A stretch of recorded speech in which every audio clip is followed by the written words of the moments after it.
Module 11.6, Keyboard Instruments. Keyboard instruments are a class of instruments that have one vibrating body, or tube, or key per note. Not all keyboard instruments have keys, but many do, and most are set up in a similar physical orientation. Instruments in the keyboard family include piano, harpsichord, celeste, accordion, and organ. Modern electronic instruments like synthesizers are keyboard instruments. Percussion instruments in the keyboard family include bells, xylophone, vibraphone, chimes, marimba, and crotales. The harp is often considered part of the keyboard family since it has one string per note. In this module, we will focus on some of the interesting aspects of the piano, harpsichord, harp, and the organ. The keys in most keyboard instruments are set up in a modular fashion that repeat every octave. The keys that make up the notes of the C major scale are named with the first 7 letters of the alphabet and are referred to as naturals. On a piano, they are the white keys. Interspersed within the white keys are 5 accidentals set up in a 2+3 pattern, which are the sharp or flat notes that fill out the 12 semitones that fill an octave. On a piano, the accidental keys are black. The piano. Besides being a keyboard instrument, the piano is a cross between a percussion and a string instrument. A feldhammer strikes a string, the striking making it percussion, which sets the string into motion. So the source of the sound is the vibrating string. Like string instruments, the piano has a resonating body which amplifies the vibrating string. The resonating body is the soundboard, which is the large piece of wood attached to the metal frame, called the harp, that the strings are stretched on. So the soundboard is the filter.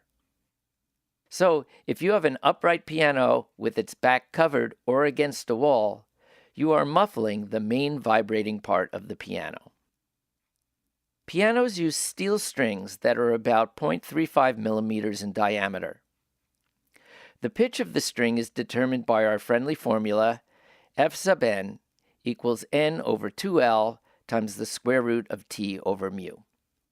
Typically, a string has a tension of about 1,000 newtons, or about 220 pounds, so the total force of all the strings on the frame can exceed 20 tons. Strings for the note C3, which is 1 octave below middle C, are about 1.2 meters, or about 4 feet long. We can reduce the frequency of the string by loosening the tension, increasing the length, or increasing the mass density, which is the mass per unit length. The lowest note on a piano is A0, which is more than 3 octaves below C3. If we lengthen the string to reduce the pitch, C2 would be 2.4 meters, or 8 feet long. C1 would be 4.8 meters, or 16 feet long. And C0 would be 9.6 meters, or 32 feet long. And that's not the lowest note on the piano. The largest grand pianos are about 9 feet long. The longest strings on a piano range from about 4 to 8 feet long. So increasing the length is not a good option for making the low notes of a piano. To get pitches to be lower, we could also loosen the tension to lower the pitch. But if we do that, the quality of the sound degrades, and the string gets too loose to vibrate. So changing the tension is not a good option for getting the lower notes of a piano. What we are left with is changing the linear mass density of the string. If you look inside a piano, you'll see that the strings below C3 are coil-wound strings. Adding the copper coil increases the mass density, thereby lowering the frequency. This allows the string to be a reasonable length. We use coil-wound strings rather than thicker steel wire for 2 other reasons. Thick steel wire would be difficult to bend in order to tune the string. And thicker steel wire has some undesirable acoustic properties that we will discuss shortly. Tuning of unisons. There are some curious techniques used in piano tuning. A piano is 8 1/3 octaves. For the upper 5 octaves, there are 3 strings per note. If you've ever heard a piano that didn't get tuned regularly, you know it as a honky-tonk sound.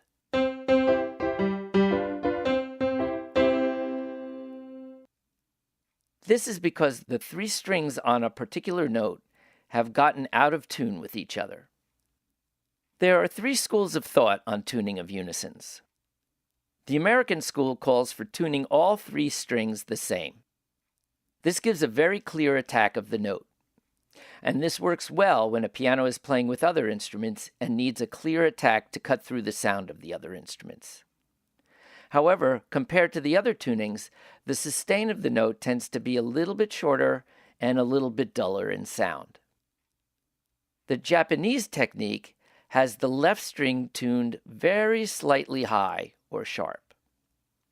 The theory is that this creates a beautiful singing tone. The European unison tuning has all 3 strings slightly out of tune. This results in a great range of color and shape in the tone. Tuning of octaves. It also turns out that octaves in pianos are tuned slightly sharp. This means they are slightly more than double the frequency. This is for 2 reasons. First, our ears tend to hear higher frequencies as being a little flat or low in pitch. So most musicians will unconsciously make an adjustment to raise the pitch very slightly as it gets higher, so that it is perceived as being in tune. The second reason is because the harmonics of a steel string are not perfect integer multiples of the fundamental, and most are slightly sharp. The lower harmonics of a string are very strong. If octaves are tuned so the fundamentals are in tune, the other harmonics of the lower string will beat with the higher string.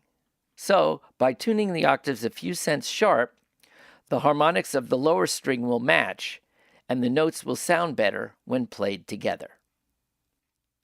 The harpsichord. A harpsichord is set up like a piano, except that instead of the string being hit by a felt hammer, it is plucked.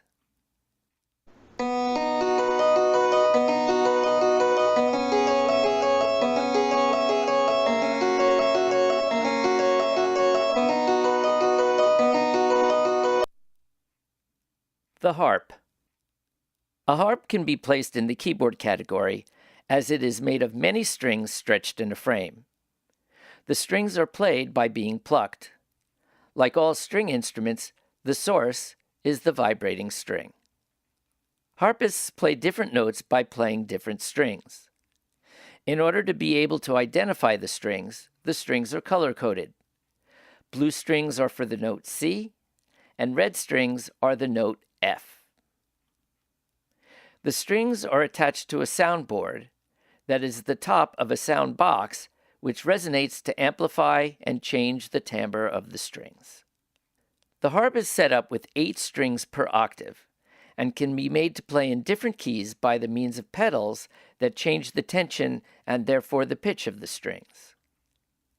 The pedals have 3 positions: flat, which lowers the pitch a half step, natural, and sharp, which raises the pitch a half a step. When the pedals are pressed, they cause small discs with protruding pins at the top of the harp to turn. As they turn, they increase the tension on the string, raising the pitch by a semitone for the middle and bottom position of the pedal. This allows the harp to play all the notes, naturals and accidentals, and in all keys. The pipe organ. This is a keyboard instrument that is also a wind instrument. The keyboard activates a shutter that blows air into a pipe that works either like a flute, whistle, or a reed instrument. So the source of sound is changing airflow in the pipe.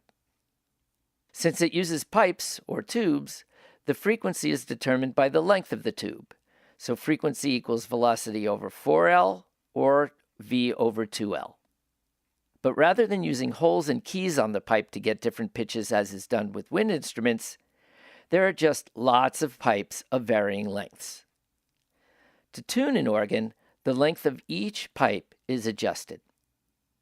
There are different types of pipes which have different timbres due to their construction. So the pipe is the filter. The selection of different pipes are referred to as stops. For each stop, there are a set of different sized pipes of the same type. Stops are typically assigned by a series of knobs, buttons, or levers on the organ console. This changes the timbre of the organ. The larger the organ, the more types of stops it will have. Pipe organs require a constant source of moving air. Most pipes require the amount of air to operate to be just right. If there's too little, the pipe won't activate, too much, and it might overblow. So, if the organist needs to get louder or softer, the organ's swell pedals add or subtract stops rather than changing the amount of air.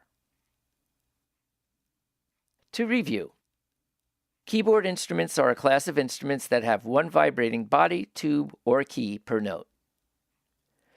To play different notes, press different keys, play different bars or strings.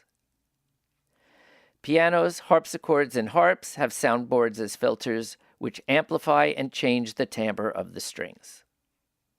Piano strings follow the same acoustic properties of a string. The fundamental frequency is inversely proportional to its length and linear mass density, and directly proportional to its tension. Pianos, harpsichords, and harps tune by changing the tension of their strings. Tuning of unisons in a piano. For a strong attack, tune the 3 unison strings the same. For a richer sustain, tune the 3 piano strings for each note slightly different from each other. Tuning of octaves. Octaves in pianos are tuned slightly more than double the frequency, so the harmonics of lower strings will match the resonant frequencies of higher strings. The pedals on a harp change the pitch of the strings up and down by a semitone, so that the harp can play any chromatic note and in any key. Pressing on the pedals changes the tension of the string. Pipe organs create sound by blowing air through tubes of different shapes and sizes. For pipe organs, the source is changing airflow and the pipe is the filter. To tune a pipe organ, the length of each pipe is adjusted. The keys, pedals, and stops on the organ determine which pipes get the airflow and change the timbre and loudness.